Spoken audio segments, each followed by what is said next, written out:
धर्मपालो वंदे जगद्प्रियकरं करुणावतारो नौमि जगद्भूषितविडम्बराय वृन्दावनंसपुरीविठ्ठलसम्मुखाय विन्यासदे कमलवित्रविशाम्बेन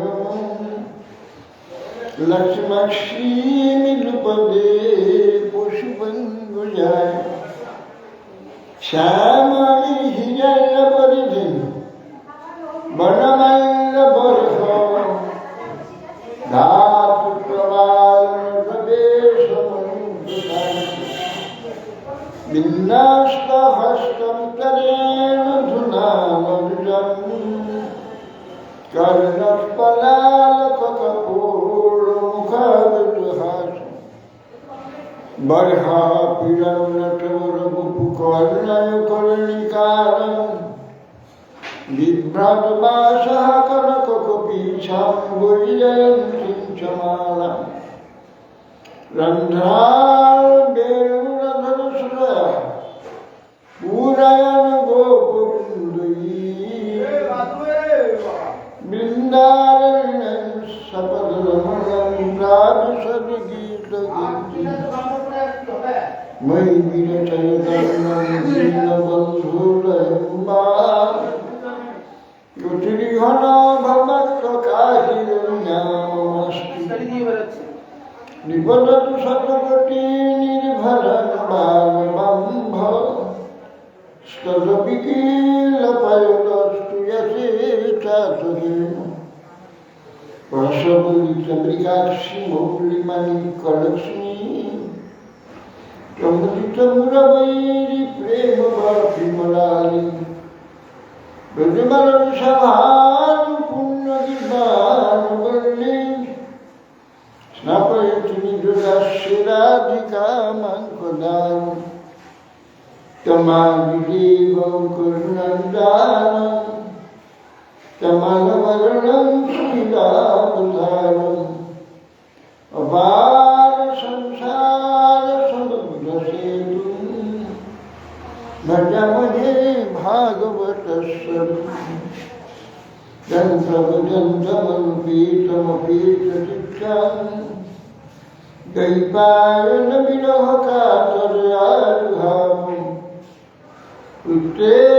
तन्मयतया तनुभूभिनिविष्टं सर्वं हृदयं मुनिमानतोऽस्मि वृन्दाय तुलसीदेव्यै केशवसति विष्णुभक्तिप्रदे देवी शुद्धवत्यै मूकं करोति वाचालं पुंगुं लङ्घयति यतीपास्तमहं वन्दे श्रीगुरुं कृष्ण चैतन्य प्रभु नित्यानंद श्री अद्वैत श्री गदाधर शिवादि श्री गौरभक्तवृंद हरे कृष्ण कृष्ण कृष्ण हरे हरे हरे राम राम राम हरे नमस्ते नरसिंहाय प्रह्लादवल्लभे हिरण्यकशिपुर्वक्षशीलाटङ्कनखाय नारायणं नमस्कृत्य नरं चैव नरोत्तमं देवीं सरस्वतीं व्यासं ततो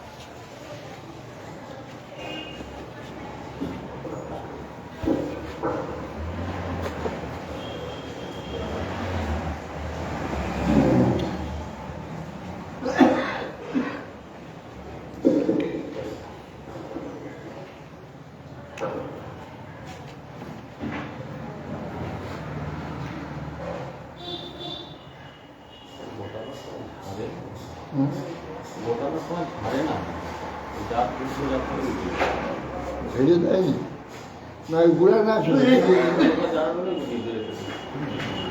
এটা অমনি ঝাটকে কাপড় দিয়ে তো ঝেড়ে নিয়ে গেছে। ফুলে ফুলে গোটালি হয়, ফুলে গোটালি নিচে পড়ে যাবে কোথাও। ফুলে গোটালি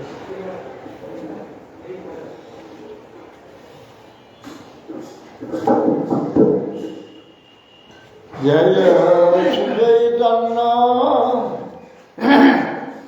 জয় নিত্যানন্দ জয়াদ্বৈত ছন্দ জয় গৌর ভক্তবৃন্দ। সমস্ত ব্রহ্মাণ্ড বনে ইহ অন্তর্যামী কারণাব্দি সাই সব জগতের স্বামী। এই তো কহিল প্রথম পুরুষের তত্ত্ব, দ্বিতীয় পুরুষের সুনহ মহত্ব।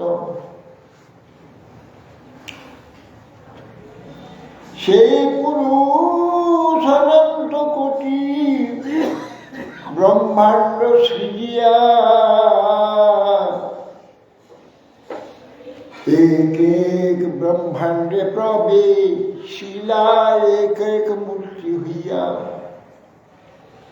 প্রবেশ করিয়া দেখে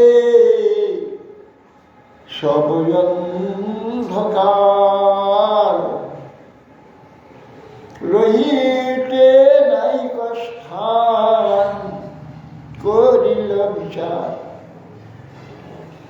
মৃগাঙ্গ শ্বেত জলে ব্রহ্মাণ্ডার্ধ ভরিল, সেই জলে শেষ শয্যায় শয়ন করিল। সেই জলে তাহার নাভিপদ্ম হইতে উঠিল এক পদ্ম, সেই পদ্ম হইল ব্রহ্মার জন্ম সদ্ম।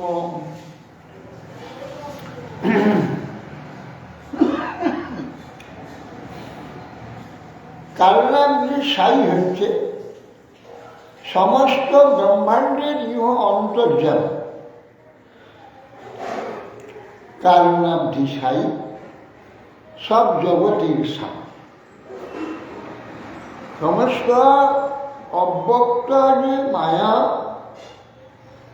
অব্যক্ত মায়ার বাইরে আছে কারণ সমুদ্র।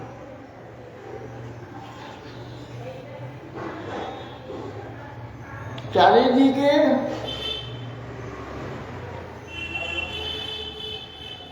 ভগবান চৈতন্য স্বরূপ, তার মাঝে এটা একটা মায়া ভগবান নিজেই সৃষ্টি, নিজেই হলেন মায়া রূপে প্রকটিত হলেন। সেইটাও গোল, কারণ চার ধারে তো ভগবান, মাঝে হলে সে গোলাকার হতে হবে। অতএব সে গোল অনন্ত গোল, তার চারপাশে আবার কারণ সমুদ্র। তাহলে ওইটাকে সৃষ্টি করতে গেলে চারদিক দিয়ে সৃষ্টি হবে। তা কারণাব্ধি সাই সমস্ত ব্যক্তি হয়ে রয়েছে। সেখানে একটা ধাপ, তারপরে একটা, তারপরে একটা, এরকম নেই। কেন? সর্বময় যে ঈশ্বর চৈতন্য স্বরূপ ব্যক্ত, এটা মাঝখানে হচ্ছে। অতএব একটা একটা ভাগের কোনো ব্যাপার নেই। এই জন্যে তার মাঝে হওয়ার জন্যে গোলাকারে চতুর্দিকে কারণ সমুদ্রে একদিকে নেই, তার উপর এরকম নেই। মাঝখানে ভগবানের মাঝখানে। মায়া ভগবানের ইচ্ছাতে ভগবান নিজেই চক্রের ন্যায় পড়ে গেছে। মায়া রূপে প্রকটিত হয়েছে। তার মধ্যে সেইটা চারপাশেই ভগবান আছে। তিনি সেইটার কারণ সৃষ্টি করলেন ওর চারপাশে, যা নাকি ওখানে হবে, যার জন্য তিনি অব্যক্ত মায়াটা সৃষ্টি করেছেন। তাতে যা কিছু সৃষ্টি হবে তার যে কারণটা, তারপরে সেখানে সৃষ্টি থাকবে, ওইখান থেকে কার্য আসবে। একদিন শেষ করে দিলাম তারপর থাকবে না, শেষ হয়ে যাবে, তার সব শেষ হয়ে যাবে না। কারণটা নিত্য,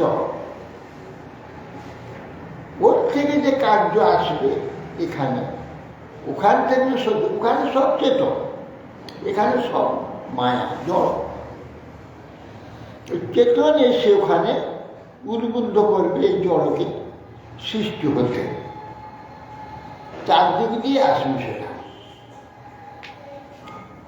তারপরে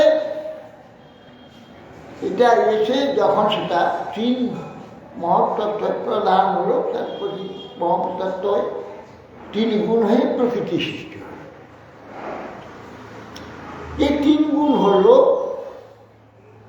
তিন গুণ দিয়েই অনন্ত ব্রহ্মাণ্ড হবে। সৃষ্টি, একটা স্থিতি, একটা পরিবর্তন, এই একসঙ্গে রইল। অনন্ত কি হয়ে গেল। এখানে অনন্ত ব্রহ্মাণ্ড হয়ে যাওয়ার পরে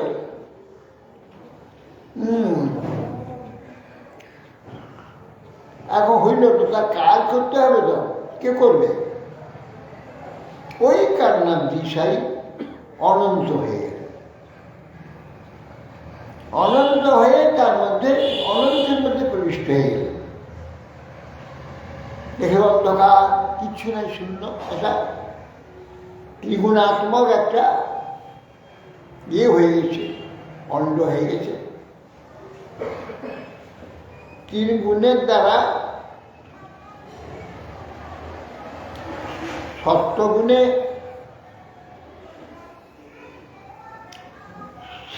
কার্যকারী লোক, চেতন ব্যক্তি হয়েছে। রজগুণে কার্য হয়েছে, তমগুণে দ্রব্য হয়েছে। দ্রব্য, কার্য, কার্যকারী, এই তিনজনের সৃষ্টি হয়ে গেল। তিনজন মিলে ব্রহ্মাণ্ড সৃষ্টি হয়ে গেল। সেই ব্রহ্মাণ্ডের মধ্যে ভগবান ঢুকে পড়ে দেখেন শুধু ব্রহ্মাণ্ড সৃষ্টি, আর কিছু নেই। আবার তো কিছু তো করতে হবে। শূন্য তিনি তখন তার অঙ্গে তিনি জল রূপে সৃষ্টি হলেন। জল হয়ে অর্ধেক ব্রহ্মাণ্ড ভরে দিলেন, দিয়ে তাতে শয়ন করলেন। কিসে? অনন্তে শয়ন করলেন। অনন্ত শেষ,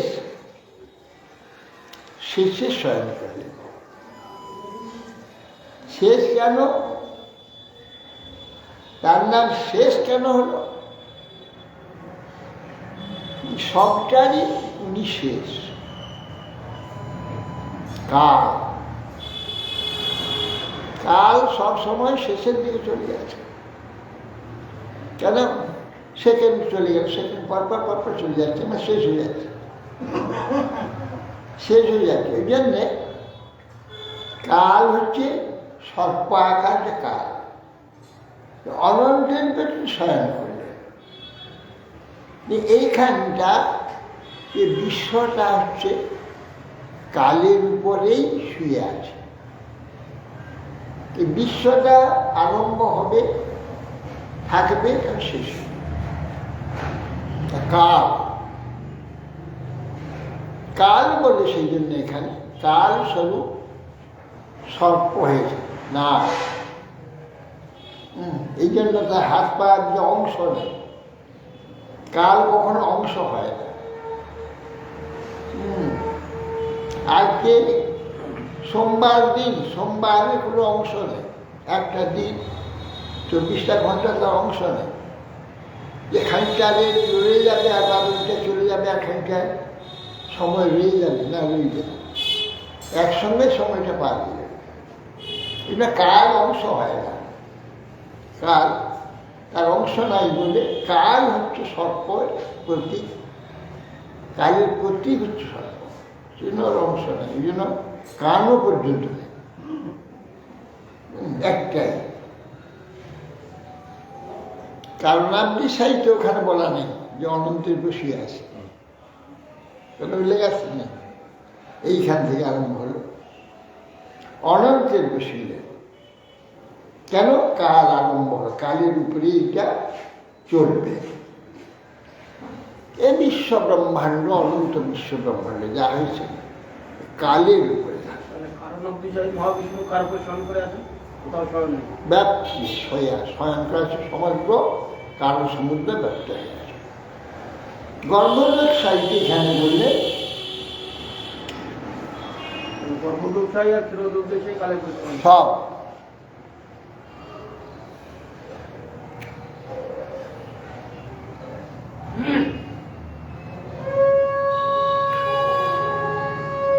নিজাঙ্গ সে জলে অর্ধাঙ্গ ভরিল, সেই জলে শেষ শয্যা শয়ন। শেষের উপরে শুয়ে থাকে, আর সমস্ত জীব স্বরূপ ওই ক্ষীরোদসায়ী, সেও দেখো শেষের উপরে শুয়ে আছে। কেন? সবই যা কিছু এখানে থাকবে ওই শেষের উপরে থাকতে হবে। কেন? শেষ হয়ে যাবে। এই জন্যে এখানে অনন্তের প্রসারণ করলেন, আর ক্ষীরোদসায়ীরও অনন্তের প্রসারণ। যখন দেখা যাচ্ছে এই সব দেবতারা স্তব করলেন, দেখালে অনন্তের উপরে শুয়ে আছে। কেন? কালের উপরে শুয়ে আছে। কাল হচ্ছে এই বিশ্বে যা কিছু কাল, আরম্ভ কাল, মধ্য কাল, শেষ কাল। আরম্ভ, মধ্য, শেষ কাল, সবটা পরপর চলে যাচ্ছে, সুস্থ চলে কাল।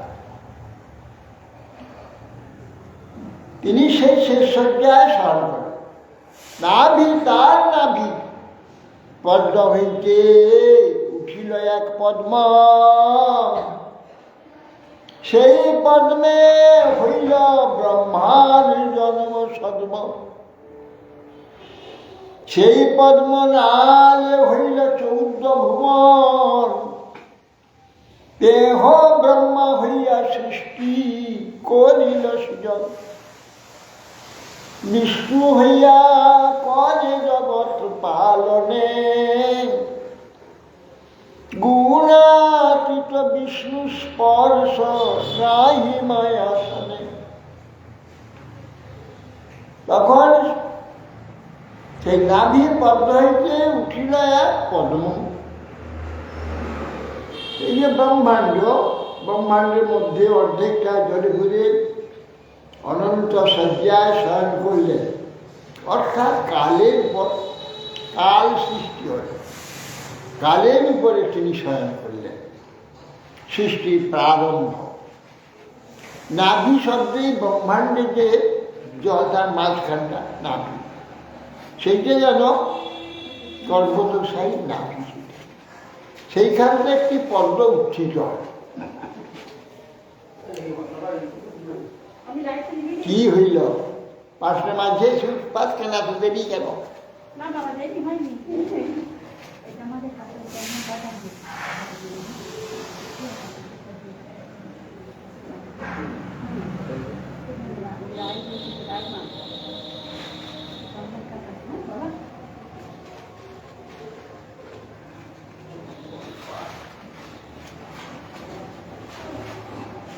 সেই নাভি পদ্ম হইতে এক পদ্ম প্রকাশ হল।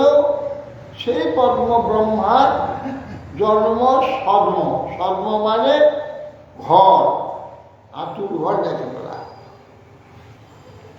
সদ্ম শ্রদ্ধার অধিষ্ঠান, সত্তা অধিষ্ঠান। সেইখানটা ব্রহ্মার জন্মের গৃহ হয়, জন্মস্বরূপ। আর সেই যে পদ্ম উঠল, মাঝখানটা যে স্থানটা, সেইটা 14টা লোক হয়ে গেল। ভূভুবস্ব মহাজন তপসত্য পাতা, এই 7টা লোক হল, নিচে উপরে 7।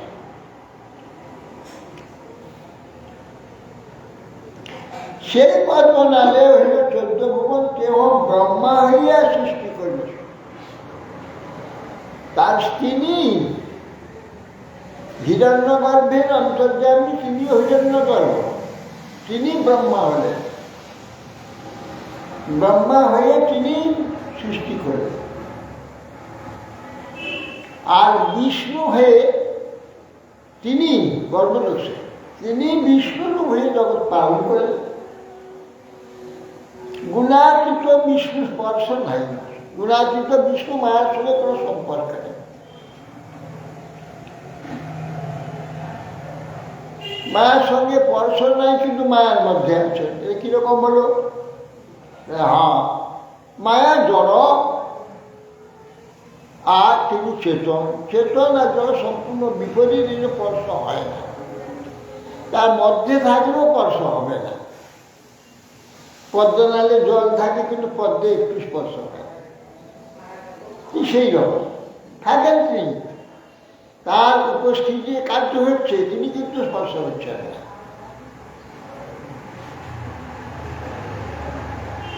বিষ্ণুরূপ হইয়া করেন জগৎ পালনে, গুণাতীত বিষ্ণু, স্পর্শ নাই মায়া। রুদ্ররূপ ধরে করে জগৎ সংহার, সৃষ্টি স্থিতি প্রলয় হয় ইচ্ছায় যাহার। ব্রহ্মা বিষ্ণু শিবদার গুণয় অবতার, সৃষ্টি স্থিতি প্রলয়ে তিনের অধিকার। রুদ্র রূপ ধরি করে জগৎ সংহার কথা কিছু থাকে। নিত্য সমস্ত বৈকুণ্ঠ লোক গোলক নিত্য সংহার হয় নাকি, পরিবর্তন এটা তো থাকলেই হতো। রুদ্রের সংহার করার দরকার কিছু না। এটা চমৎকার, এটা এই চমৎকারটার জন্যই মায়া হয়েছে। ভগবান নিজেই মায়া হয়েছে। লীলার যে বিলাস, এই বিশ্ব লীলা, প্রপঞ্চ লীলা, বিলাসটা ভগবান যে লীলা করবে, সেইটার যে চমৎকারী দাদা, সেইটা এইখানে প্রকাশ, এইখানে তৈরি হয়। ওখানে নিত্য জগৎ বলে কোনো সৃষ্টি হয় না, লয় হয় না, কিন্তু কোনো লীলা বিলাস, কোনো বিলাসে পরম্পরা কিছু হতে হবে। পরম্পরা না হলে লীলার পুষ্টি হবে না, লীলার আনন্দ হবে না। পরম্পরা, এই যে পরম্পরাটা নিত্যিত হবে না। এই জন্যে একটা অনিত্য জগৎ নিত্যের মধ্যে সৃষ্টি করে। সেই অনিত্য জগৎটা যে অনন্ত ব্রহ্মাণ্ড, সেখানে আরম্ভ হবে সেই হবে, যার ফলে লীলাটা কন্টিনিউ হবে বা অনর্গল হবে। যদি সেটা না হয়, আরম্ভ মধ্য শেষ না হয়, একটাই থেকে যাবে নিত্য, এটা বিলাস হবে না। সে বিলাসটা করার জন্যে আরম্ভ হবে, তার মধ্য অবস্থা হবে সেই হবে। আমার এই অনন্ত ব্রহ্মাণ্ডের সৃষ্টির জন্য করেছে। এই আরম্ভ হবে, একটা থেকে চলে যাবে, ওটা শেষ হবে, তারপরেরটা আসবে। ওখানটা হবে, ওটা চলে যাবে, তারপরটা আসবে। এই অনন্ত ব্রহ্মাণ্ডে লীলাটা একসঙ্গে থাকবে, নিত্য হবে, অথচ নূতন নূতন রূপে পরিবর্তিত হবে। নিত্য হবে সেটাও নিত্য, কিন্তু একটা নয়, নিরন্তর নূতন হয়ে যাচ্ছে। এ ব্রহ্মাণ্ডে গোপান্ন আছে, ওটা নতুন হয়ে পুরানটা চলে গেল, নতুন হয়ে গেল, ও চলে আবার নতুন হয়ে চলে। এ না হলে বিলাসটা চমৎকারিতা হবে।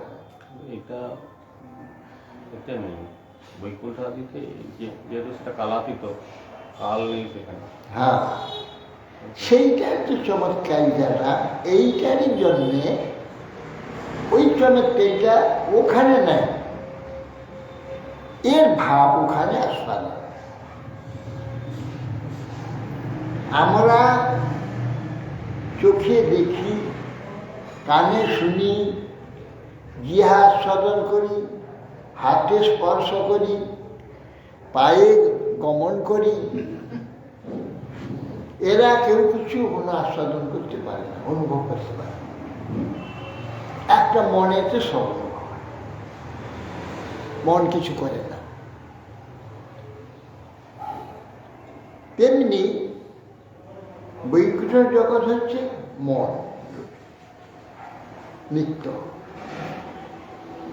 আর এই যে অনন্ত ব্রহ্মাণ্ডের যে লীলা চমৎকারিতা হচ্ছে, এইটা অনুভব হচ্ছে মনে। এই জন্য এখানে জন্ম ধ্বংস আছে, ওখানে জন্ম নেই, ধ্বংস আছে। জন্ম ধ্বংসের রস কিন্তু ওখানে আসবে ব্যাপার। ওখানে তো জন্ম হবে না, ধ্বংস হবে না। এটাও তো একটা রস, এ না হলে রস হবে না। আরম্ভ হবে, পরিবর্তন হবে, রস হবে। সেটা একটা কুড়ি হবে, কুড়ি ধীরে ধীরে ফুটছে তাই এইটা, এই যে চমৎকারটা দর্শনের চমৎকারিতা হচ্ছে। এটা যদি আরম্ভ শেষ না হয়, তাহলে এই চমৎকারিতা প্রকাশ হবে না, সেটা এইখানে হবে। আর এই চমৎকারিতা ওখানে আসবে, কর্তব্য সেইখানে যে অনুভব শারীরিক অবস্থায় ইহার যা চোখের কানে যেটা যেন মনে সব অনুভব, সব সে আস্বাদন করে। নিত্য জগতের এইটা আস্বাদন হবে, এখানে কিন্তু আস্বাদন বুঝতে পারবে না। কেন? আমি এই ব্রহ্মাণ্ডে আছি, ব্রহ্মাণ্ডে কৃষ্ণের পূর্বলীলা দেখতে পাচ্ছি, পালিয়েছে, পরে এটা দিয়েছে, এটাও থাকবে না, করতে আসবে। কিন্তু যখন ওইখানে গোলকেতে একসঙ্গে শব্দ দেখা যাবে, একসঙ্গে শব্দ অনুভব হবে ওখানে, ওইটা নিত্য, সেই যে চমৎকারিতা। ওখানে কিন্তু কুটুতে না বধ হবে না, এখানে কুটু বধ হবে, আশ্চর্য ওইখানে হবে। বুঝতে পারছ ব্যাপারটা? সকলে বুঝতে পারছে না। এর নাম নিত্য লীলা। এই জন্যে এটা এত সাধারণ মাথায় ঢুকবে না। কেন এই বিশ্ব, কেন এত ব্রহ্মাণ্ড? একটা ব্রহ্মাণ্ড করলেই তো হতো। কেন এবার রুদ্রবে এখানে ধ্বংস করে কেন? সৃষ্টি এত যত্ন করে করলে, এত কষ্ট করে। তার জন্য আমার এতগুলো জন্ম আছে, এতগুলো জন্মের যে আস্বাদন সেটাও থাকে। হ্যাঁ, এক অদ্ভুত ব্যাপার। ভগবান কি ভগবানের মাথা কি দেখো, ভগবানের কি তার চরিত্র, চিন্তাতীত। এই রস অনুভব করাও বড় মুশকিল, তার কৃপা ছাড়া করতে। কি রহস্যময় এটা, এই জন্যই জগৎ। ভক্তগণ যে ভাব নিয়ে ভজনাদি করছে, এই ভাবটা এখানে একটু সক্ষ, তার আবার চোখে যেতে হবে তো। সকাল থেকে খেলার একটা আরম্ভ পর্যায়ে হবে তো। খেলাটা আরম্ভ হবে, কৃষ্ণকে কাঁধে করে নিয়ে বয়ে গিয়ে ভান্ডির বনে রাখতে হবে। এখানে কাঁধে করবে, হেঁটে যাবে, একাগ্রগতিতে হবে, তার গমনটা হবে কি করে? নৃত্য দেখে তো তা হবে না। এখান থেকে গমন করে ভান্ডি করে পৌঁছাবে, এটা শেষ হয়ে যাচ্ছে, স্থান সরে যাচ্ছে, সময় সরে যাচ্ছে, তবে ভান্ডি বলে পৌঁছাবে। যে সময় না সরে যায়, স্থান না যদি পরিবর্তন হয়, ত্যাগ হয়, তাহলে ওই রেলটা হবে কি করে? ওটা ওখানে হবে না, নিত্য জগতে। এই জন্য তো এই নিত্য অনিত্য জগৎ। এখানে এই লীলাটা আছে, ওখানে আস্বাদন ওইখানে আছে অনেক লীলাই তো নিত্য জগতে হয় না।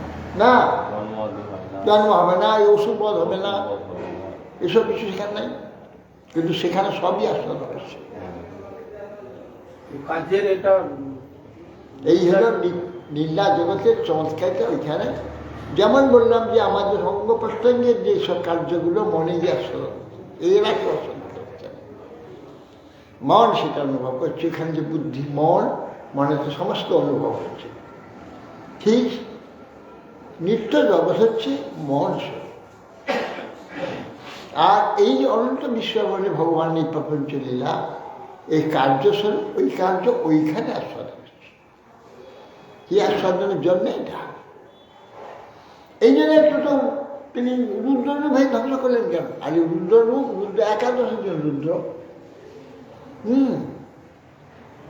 একাদশ রুদ্র এই জন্যে 20 ছোট্ট 20টা হবে, সেটা আর একটু বড় হবে, তা পূর্ব ছোট্টটাকে খাইলেন একটা রুদ্র, সেটাকে ঢাকাতে হবে তো নাকি? সেটাও থাকবে, তারপরেটা হবে, তারপরে হবে, একসঙ্গে বিচ্ছিরি হয়ে যাবে। কিংবুদাকার হয়ে যায়। হ্যাঁ, যদি ধ্বংস না হয় কিংবুদাকার হয়ে যায়। তা ঠিক বুঝতে পারেন সত্যি।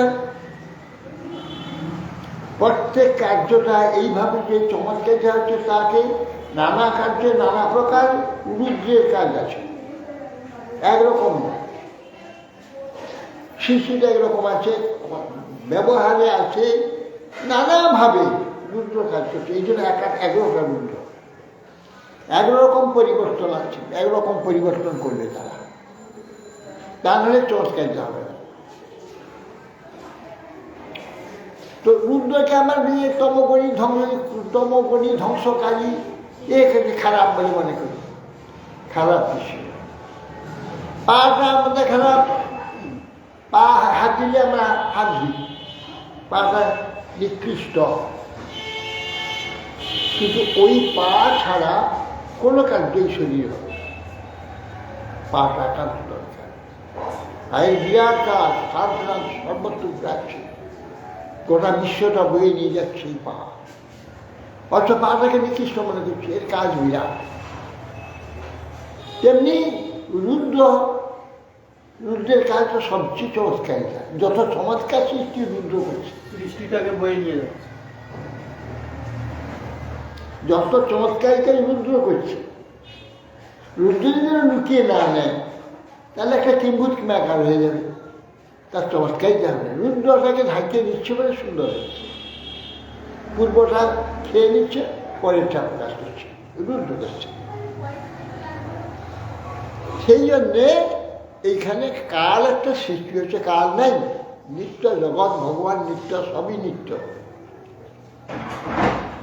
এই জন্য জ্ঞানীরা তা মানতে পারছে না, যে মাথায় ঢুকছে না। তাই ব্রহ্মের যে লীলা কৈবল্য, হ্যাঁ, ব্রহ্ম লীলা কৈবল্য, কেন লীলা, এটা মাথায় ঢুকছে না, তার সোজাসুজি তো ভাবছে এতে যে কি চমৎকার লীলা চমৎকার রয়েছে, এটা ঢুকছে না। রুদ্ররূপ হয়ে কেন সংহার করছে? দরকার কি ছিল? সৃষ্টি হইল ভালো, আবার চমৎকার প্রকাশ হলো ভালো, এইভাবে থাকো, রস হবে না। ভগবান রসময়, হ্যাঁ, রসিকে সবার ভগবান সেই রসটা আস্বাদন করবেন, আর তিনি অনন্ত হয়ে, এই অনন্ত জীব দেবতা সব হয়ে সবকে নিয়ে আস্বাদন করবেন, আর সবাইকে আস্বাদন এই জন্য ব্রহ্ম লীলা করি বলল। সে লীলাটা কি, এইসব চমৎকারিতা মাথায় ঢুকে না। সেই জন্যে রুদ্ররূপ হইয়া বললেন না, তিনি রুদ্ররূপ ধরি করে জগৎ সংহার। কেন সংহার করেন তিনি? কি চমৎকার! এই সংহারটাই চমৎকার। একটা নতুনের সৃষ্টি দেবে, এর না সংহার করে সৃষ্টি হবে। সৃষ্টি স্থিতি প্রলয় যে ইচ্ছায় না, ব্রহ্মা বিষ্ণু শিব তার গুণ অবতার। ব্রহ্মা বিষ্ণু শিব তিন গুণ। গুণ মানে বেড়ে যাওয়া, বুঝবেন না? 7 × 5 = 35, একটা 7 একটা 5, এত কিছু নেই কেন? 35 কেন? 7 তো 7, 5টা 5, 35 করতে গেল, একে বলে গুণ, বেড়ে গেল। 7 মাত্র আর 5 মাত্র, যেই গুণ হলো 35 হয়ে গেল, এর বলে গুণ। এই গুণ এটি এখানে গুণময়। এই পরিবর্তনের জন্য, পরিবর্তন চমৎকার লীলার জন্য, রসের জন্য। পরিবর্তনটা রস, পরিবর্তন না হলে রস হবে না।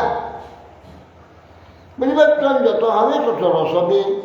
দুধটা যত আউটে ফুটে যত কত হবে তত রস বাড়বে। কাঁচা দুধটা হচ্ছে তরল জল, কোনো স্বাদ নেই। দুধটা যত গরম, যত ফুটছে তার স্বাদ বাড়ছে। যা ক্ষীর হয়ে গেল তেমন অপূর্ব হয়ে গেল, তাহা সম্পূর্ণ আলাদা হয়ে গেল। দুধিয়াটা নেই, ওই দুধটা একদিন স্বাদিষ্ট হয়ে গেল ক্ষীর, কি হয়ে গেল। ঠিক সেই প্রকার এটা রস, যে রসের জন্যে এই পরিবর্তন, রসের জন্যে। রসালয় যে ভগবান, তিনি রসময় অখিল রসামৃত মূর্তি। এই রস আস্বাদন এবং সবাইকে নিয়ে আস্বাদন করবেন বলে তার এই সৃষ্টি প্রচেষ্টা হচ্ছে চমৎকার।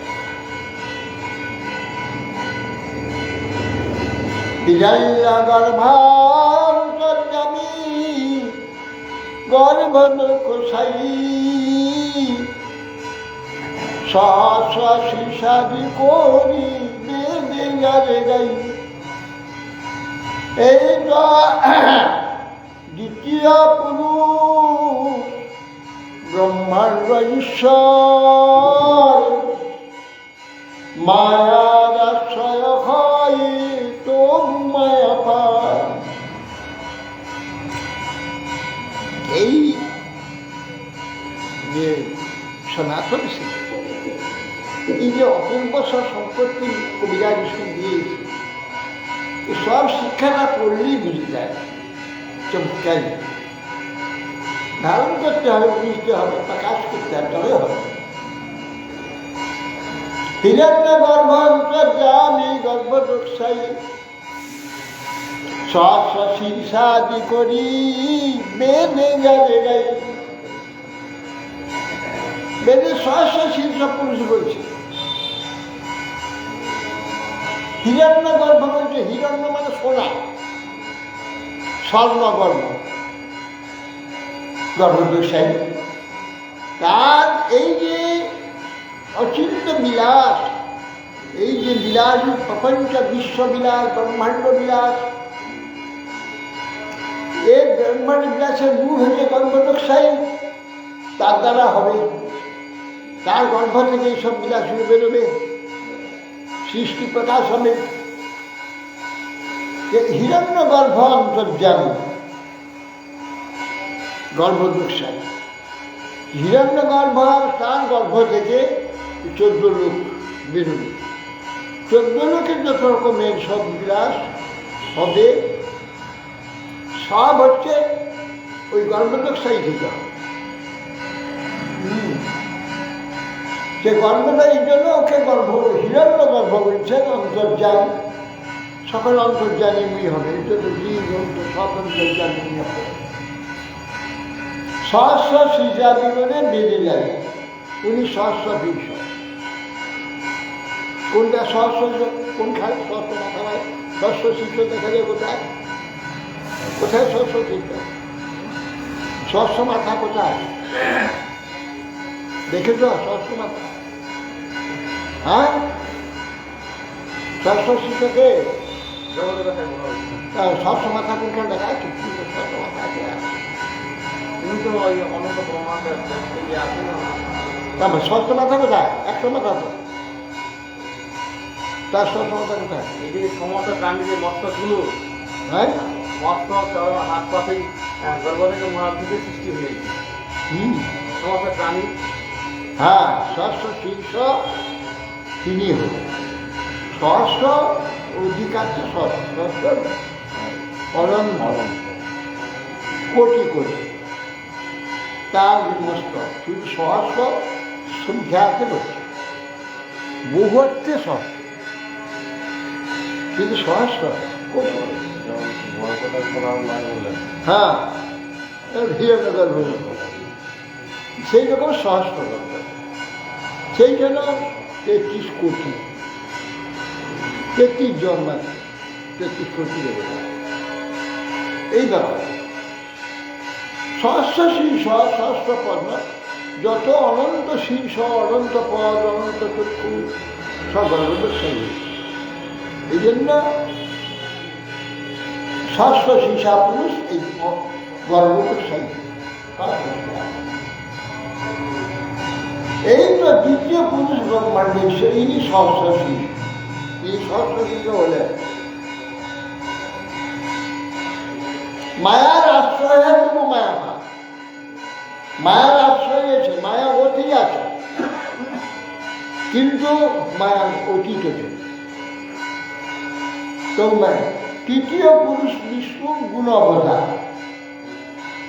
তৃতীয় পুরুষ হচ্ছে গুণ অবতার, 2 অবতার ভিতর গণনা তাহার। এই তৃতীয় পুরুষের গুণ অবতার বিষ্ণু, 3টা গুণ হলো তো 17তম। কি গুণের হচ্ছে বিষ্ণু যিনি, তিনিও গুণাবতার। এই 2 অবতার মধ্যে তার গণনা। এই কে 2 অবতার? ব্রহ্মা মহেশ্বর, এই দুজনের মধ্যে একে গণনা বিষ্ণু, এই দুজনের মধ্যে গণনা আছে। এই জন্যই বলছি না তৃতীয় পুরুষ বিষ্ণু গুণ অবতার। এই 2 অবতার ভিতর গণনাটা। কোন 2 অবতার? ব্রহ্মা এবং শিব, তার মধ্যে একে গণনা করে। বিরাট ব্যষ্টি জীবের ত্রিহ অন্তর্যামী, ক্ষীরোদক সাইতে হ পালন কর্তা সাম। তিনি 2-র মধ্যে গণনা হইলেও কি হবে? বিরাট আর ব্যষ্টি আর সমষ্টি। সমষ্টি তিনি, যে সমস্ত ব্যষ্টি মানে যত একটি করে যত জীব আছে তার অন্তর্যামী। এই জন্যে ইনি হচ্ছে বিষ্ণু পালন কর্তা স্বামী। সমস্ত জীবের মধ্যে থেকে পরমাত্মা উনি উনি ক্ষীরোদক স্বামী। পুরুষ অবতারের এই করলেন, এই জন্য পুরুষ হলো। কটা পুরুষ হলো? কটা পুরুষ হলো? হ্যাঁ, শুনছো না ধ্যান করছো? কয়জন পুরুষের কথা বলা হলো? পুরুষ অবতার কয়টি? 3টি। কারণ দিশাই, গর্ভদশাই, এই 3টি হচ্ছে পুরুষ। পুরুষ কেন? পুরে সেতে কি পুরুষ,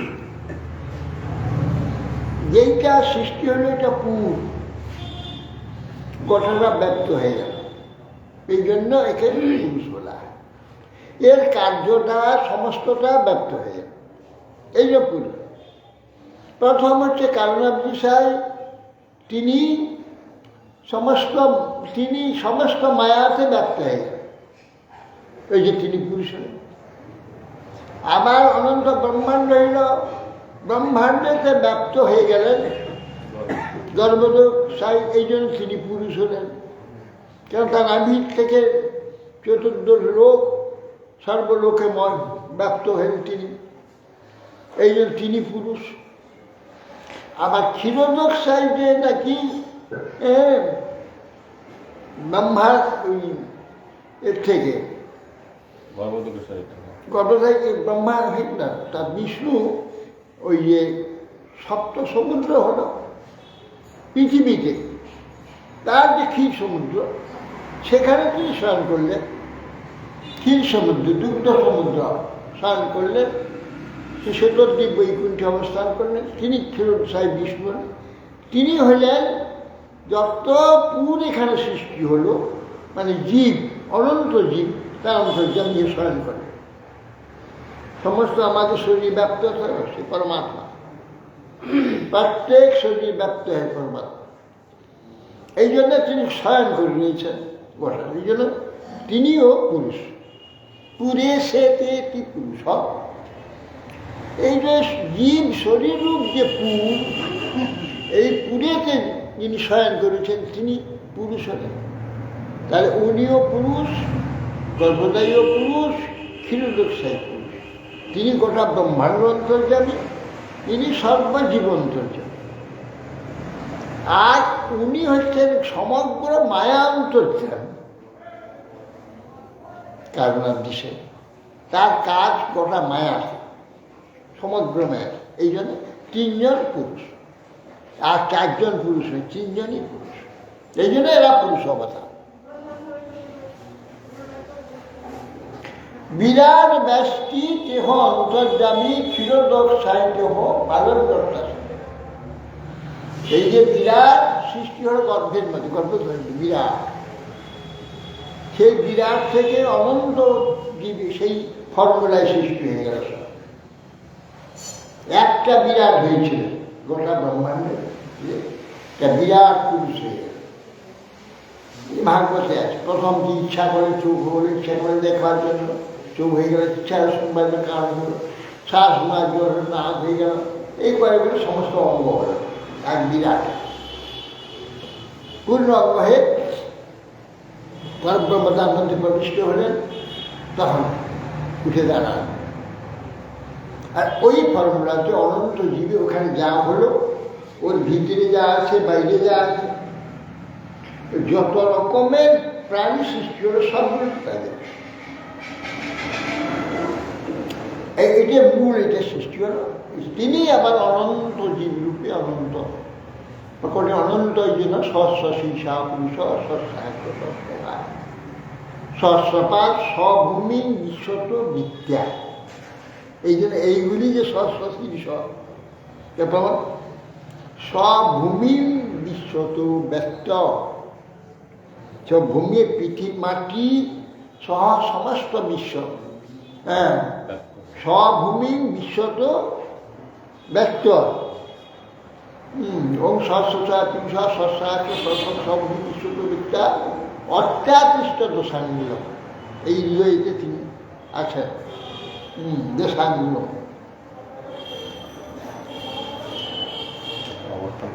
দশ হৃদয় থেকে 10 অঙ্গ, অঙ্গুল অঙ্গ, সমস্ত অঙ্গটা ব্যক্ত হয়েছে।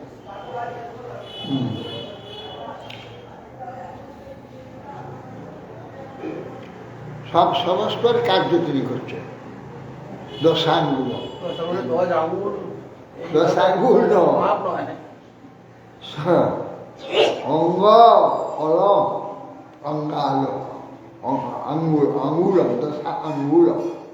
অঙ্গ হচ্ছে 10টা, চক্ষু কর্ণ নাসিকা জিহ্বা ত্বক বাক পানি পাদ বায়ু উষ্ণ, এই 10টা অঙ্গ, 10টা অঙ্গের কার্য হয়।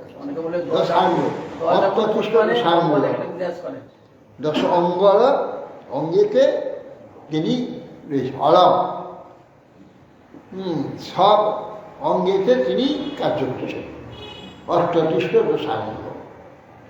মহারাজদের শুনছি যে ভগবান হৃদয়ে 10 আঙ্গুল পরিমাপে বিরাজমান করেন। আর গোটা যায় সে নিয়ে নেয়। তো সর্বাঙ্গে ব্যক্ত হলেন, এইখানে দোষ থাকে দশাগুলো, এই যে দশা 10 সর্বাঙ্গ সবগুলি তিনি ব্যক্ত হলেন, সর্বকার্যময় তিনি, অর্ধাবিষ্ট দশা।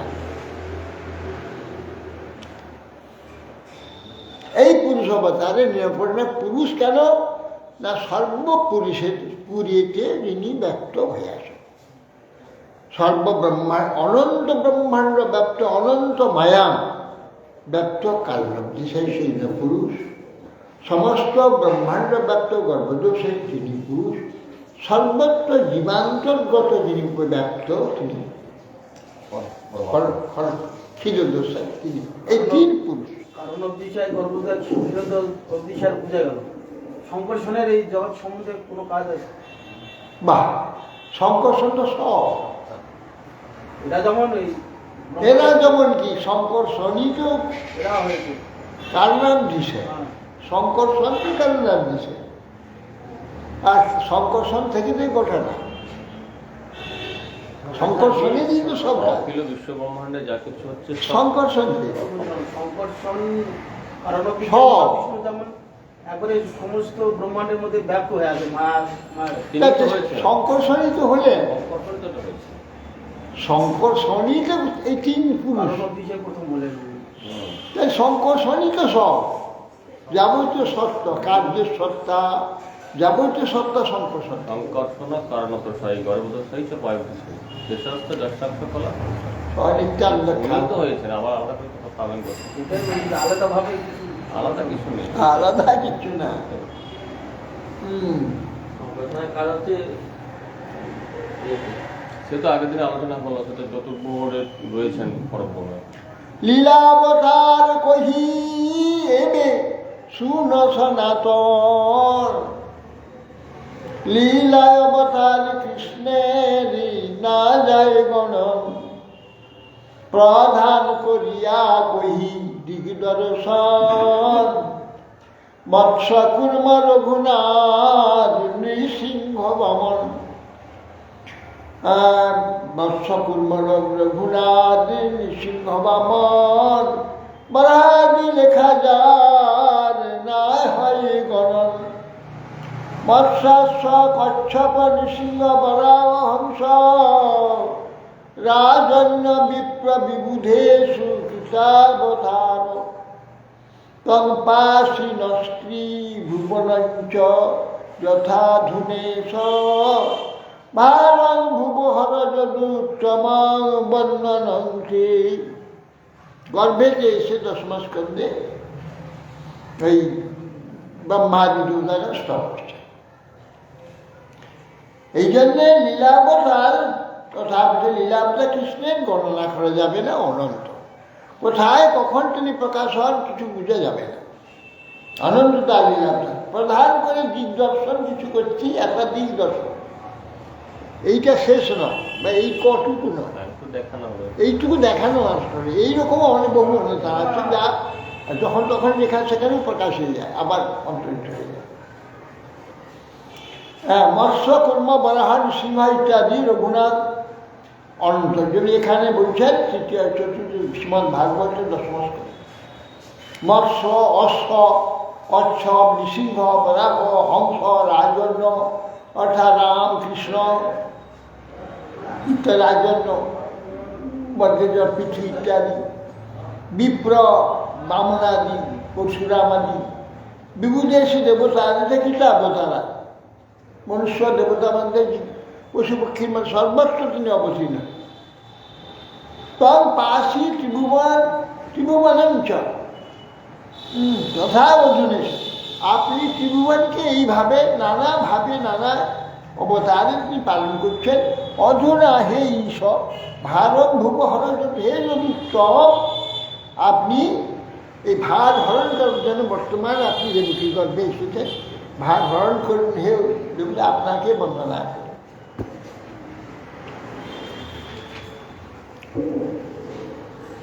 লীলাবতারের কইল দিগদর্শন, গুণাবতারের এবে শুন বিবরণ, ব্রহ্মা বিষ্ণু শিব তিন গুণের অবতার, ত্রিগুণাঙ্গী করি করে শিষ্টাদি ব্যবহার।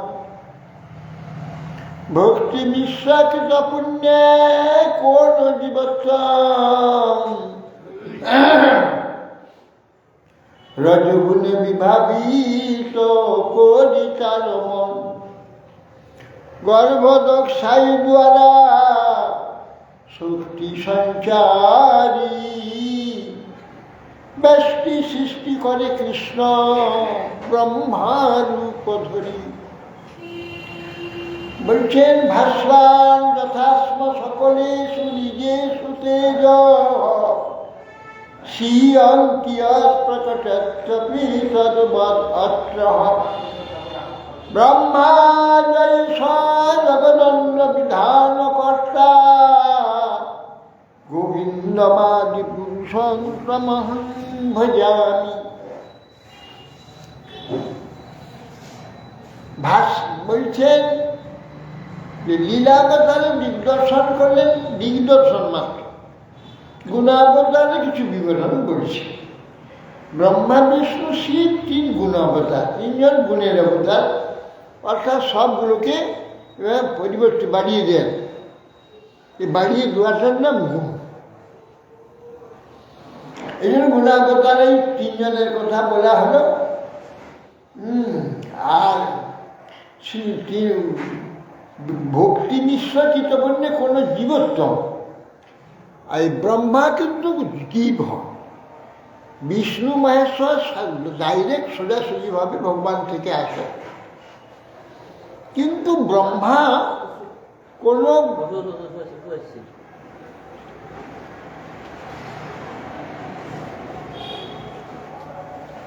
ভক্তি মিশ্র কৃতপুণ্যে কোনো ভক্তি মিশ্র কৃতপুণ্যে কোনো জীবত্ব, কোনো শ্রেষ্ঠ জীবেতে বলছেন যে ভক্তি মিশ্র অভক্ত হলে হবে না। ভক্তি মিশ্র কৃতপুণ্য অর্থাৎ 101 জন্ম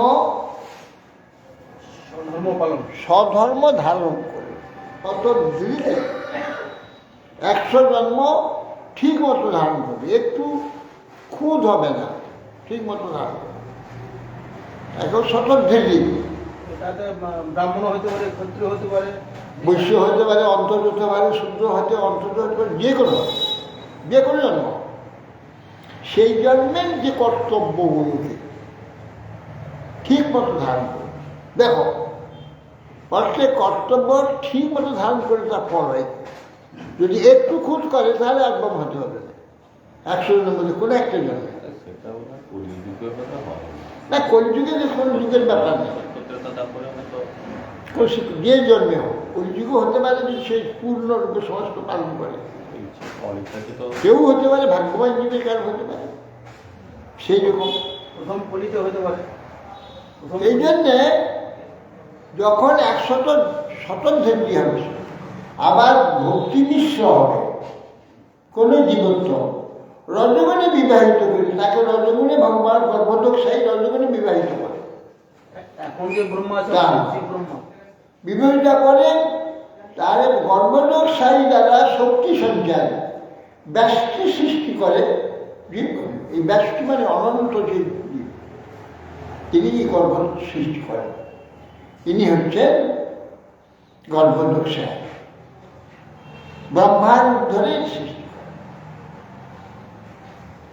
কিরকম ব্রহ্ম শুনিলেন, ভাস্যার যথাস্ম সকলের শুনিলেন। ভাস্যার মানে ভাস মানে সূর্য, নিজেষু তেজ, অশ্মসু নানা পাথরে, স্ফটিক আদি পাথরে, সেখানে তাকে দেখা যায়। যথাস্ম সকলেষু নিজেষু তেজ, শ্রিয়ং কিয়ৎ প্রকটত্যপি তদ্বৎ। প্রত্যেক কাজে যেমন তার তেজ প্রকাশ করে, সেখানে সূর্যকে দেখা যায় প্রত্যেক স্ফটিকেতে। এক সূর্য বহু স্ফটিকে এক সূর্য ভাসে, এক সূর্যকে দেখা যায়। তদ্বৎ অত্র ব্রহ্মা জয়েশ জগদণ্ড বিধান, এই যে ব্রহ্মা কিন্তু সেই রকম জগদণ্ড কর্তা যে ব্রহ্মা, সেইরকম একটা ভগবানের সেই একটা বিম্ব, প্রতিবিম্ব স্বরূপ এই ব্রহ্মাণ্ডের মধ্যে তার সমস্ত শক্তি প্রকাশ করে। এমন যে গোবিন্দ আদিন্য, তাকে নমস্কার।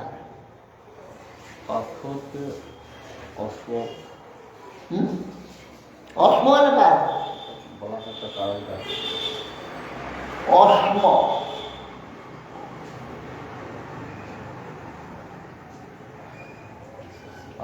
প্রত্যেকটি পাথর কি অস্ম বলা হয় না? হ্যাঁ, স্ফটিককে বলা হয়।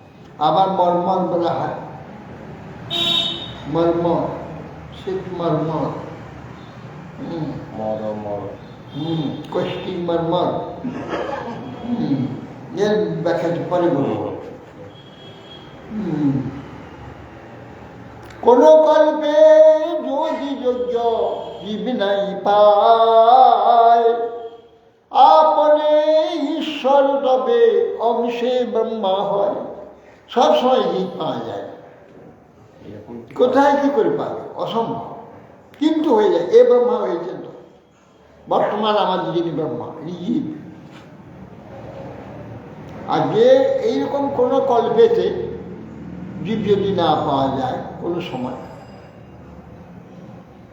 মানে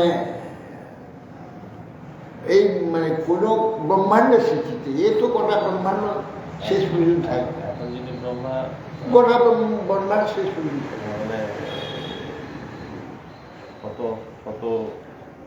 শতবর্ষ থাকবেন উনি। আর শতবর্ষের প্রাকৃত এই একবার প্রাকৃত প্রলয়, মানে প্রাকৃত প্রলয় যখন হয়ে যাবে, ব্রহ্মাণ্ড না আসবে, আবার যখন ব্রহ্মাণ্ডের সৃষ্টি হবে, তখন যে ব্রহ্মা, তখন যদি এইরকম কোনো জীবকে পায়, সে ব্রহ্মা হবে। তাহলে ভগবান নিজ অংশ থেকে যেমন ব্রহ্মা শিব হয়েছে, বিষ্ণু শিব হয়েছে, সেরকম ব্রহ্মা হবে। এখানে যে ব্রহ্মা শতজন্ম ধর্ম পালন করবে, সিরিয়াল এক শতজন্ম পালন করতে হবে না? এই জন্ম একটা পালন হলো, আরে 100 জন্মে হলো, সে তো অকল্প লাগে। পরপরে 100 জন্ম, এক কল্পে যে হবে তোমার ভিতরে, এক কল্প হতে পারে, অনেক জন্মে, অনেক যুগ ধরে হবে। এক কল্পে 71 চতুর্যুগ, 71 চতুর্যুগ ধরে এটা হতে পারে। এই যে শতধৃতি ব্রহ্মা, এনার ব্যাপারে কিছু বলা আছে যে কিভাবে কি সমস্যা হয়? না, ওই যে বললে না, শতজন্ম পেল, মানে ওনার উপরে কি বলা আছে যে এই জন্মে এই করেছিলেন, এই জন্মে এই করেছিলেন? না, এসব কোনো কথা নেই, এসব কথা হয় নাই। শতজন্ম স্বধর্ম পালন করবি, সেটা নিষ্ঠাভাবে।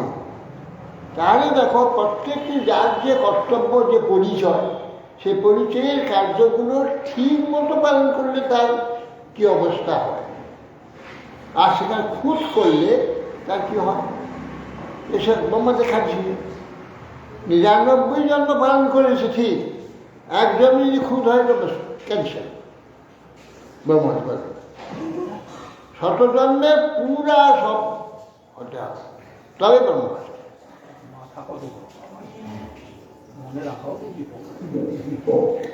হরে কৃষ্ণ পঞ্চাননে ভো বৈষ্ণব।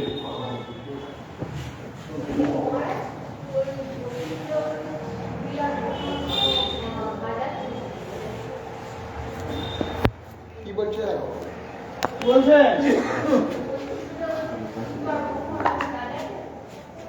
কোথায়? ওখানে বৈকুণ্ঠ ভগবান শিব ব্রহ্মা হয়ে আছে। ওখানে শিব আছে, চিন্তা নেই। ওখানে ভগবান শিব, ভগবান ব্রহ্মা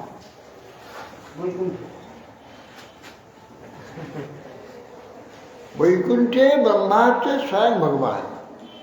অনন্ত বিশ্ব ব্রহ্মাণ্ডে যত ব্রহ্মা হবে এরই অংশ, সে যে কেউ হবে, সেই ব্রহ্মা এসে তার মধ্যে ঢুকবে, তার অংশ তবে সে ব্রহ্মা কার্য করতে পারে। লক্ষ্মী বলো, ব্রহ্মা বলো, যত অবতার সব মূল সব বৈকুণ্ঠে আছে। বৈকুণ্ঠেতে রাম, নৃসিংহ, বামন, কুমৎস, কুর্ম, বরাহ, এই সব অবতারের মূল যে স্বয়ং ভগবান বৈকুণ্ঠে আছে, প্রতি প্রকোষ্ঠ আছে। সব অবতার ছিল ওইখানেরই অবতার সব অনন্ত ব্রহ্মাণ্ডে চলে যাবে। তার ভাব ওখানে তো অবতার হচ্ছে প্রতি ব্রহ্মাণ্ডে ক্ষীরোদশায়ী অবতার হচ্ছে, কিন্তু ভাব নিতে হবে তাকে ওই বৈকুণ্ঠী যারা আছে তার ভাব তার নাম ওরা নেবে। ওই নিয়ে ওই ওই যে বিষ্ণু উনি অবতার। মানে ইন্দ্রচন্দ্র সবাই ভগবান।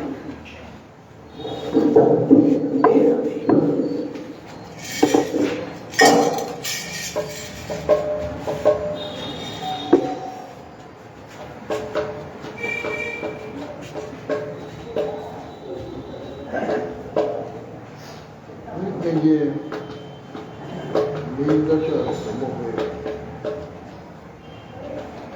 রবি ভাই বায়ু ভাই চন্দ্রশুক্র শুক্র হয় ঠিক আছে যা কি জানো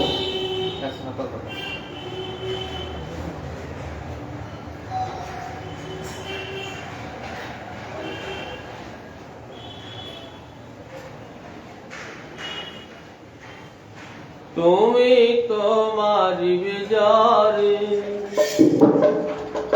কেদারে রাখিতে পারে তুমি তোমারি বেজারে কেদারে রাখিতে পারে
Yeah.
Oh,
রক্তিমে তাহারে বিশ্বাস, হ্যাঁ তাহারে লেখা আছে।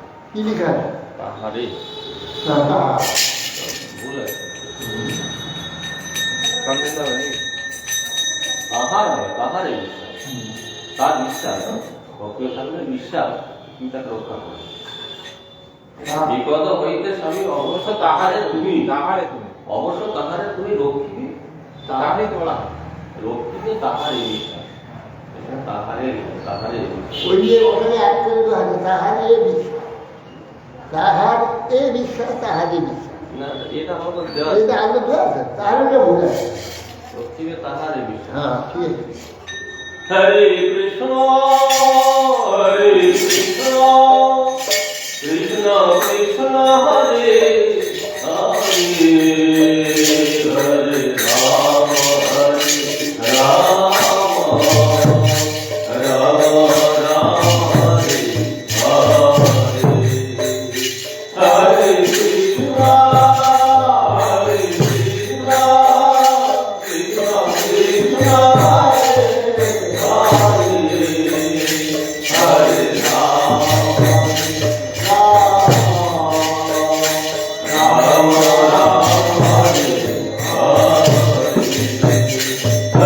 কৃষ্ণ হরে কৃষ্ণ কৃষ্ণ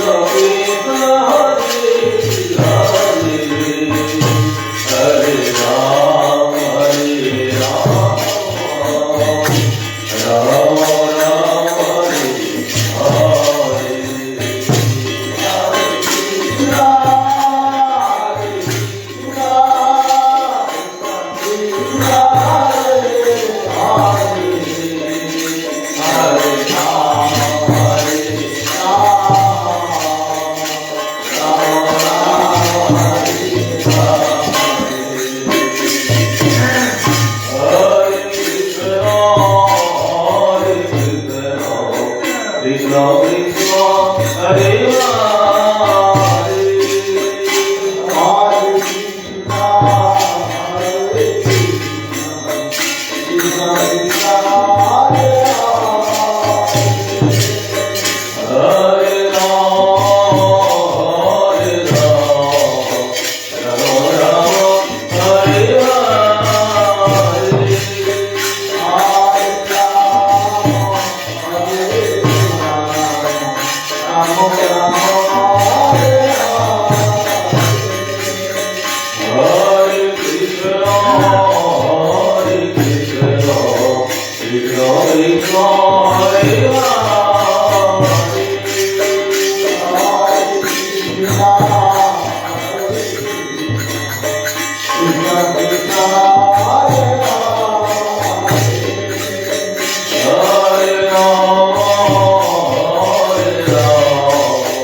তুলসী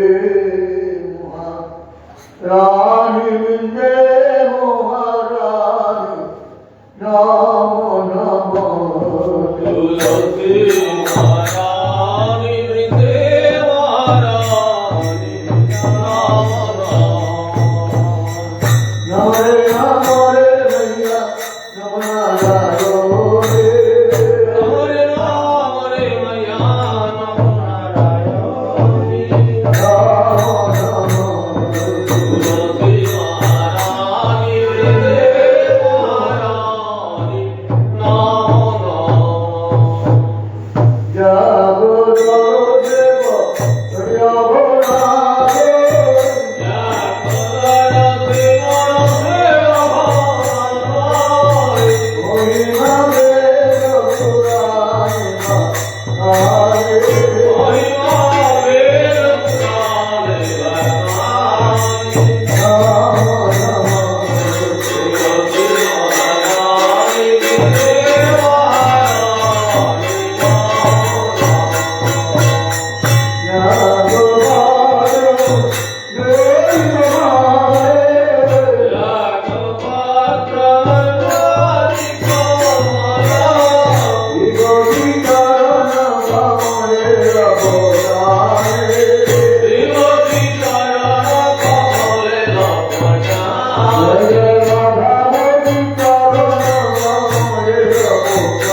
Hare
गुरुपाद की जय विष्णुपाद वंश परित्राण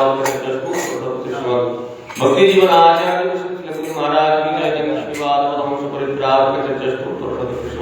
भक्ति प्रकाश श्री गुरुदेव की जय जय विष्णुपाद वंश कृष्ण भक्ति कमल मधुसूदन श्री परम गुरु महाराज की जय जय विष्णुपाद वंश कृष्ण भक्ति सिद्धांत ठाकुर प्रभुपाद की जय जय विष्णुपाद वंश कृष्ण कौश सरदार बाबा महाराज की जय सच्चिदानंद जय कृष्ण ठाकुर जगन्नाथ दास बाबा महाराज की जय रूपानंद गुरुवर की जय सर्वस्वामी प्रभु की जय प्रेम से कहो श्री कृष्ण चैतन्य प्रभु नित्यानंद श्री अद्वैत गदाधर शिवानंद श्री गौर भक्तवृंद की जय सवार श्री गौर नित्यानंद प्रभु की जय मंगल हरि नाम संकीर्तन की जय श्री श्री घोर परताल की जय सुरेश महारानी की जय गंगा मैया की जय भक्ति विघ्न भक्त विघ्न सर्व विघ्न विनाश नृसिंह देव की जय लक्ष्मी देवी की जय प्रहलाद महाराज की जय श्री श्रीमद् भागवतम महाराज की जय श्री चैतन्य भागवत चैतन्य चैतन्य श्रीमद् भगवद गीता श्री ब्रह्म संहिता श्री वेद पुराण पुरुषदास शास्त्र की जय आनंद वैष्णव वृंद की जय परम भक्ति सागर महाराज की जय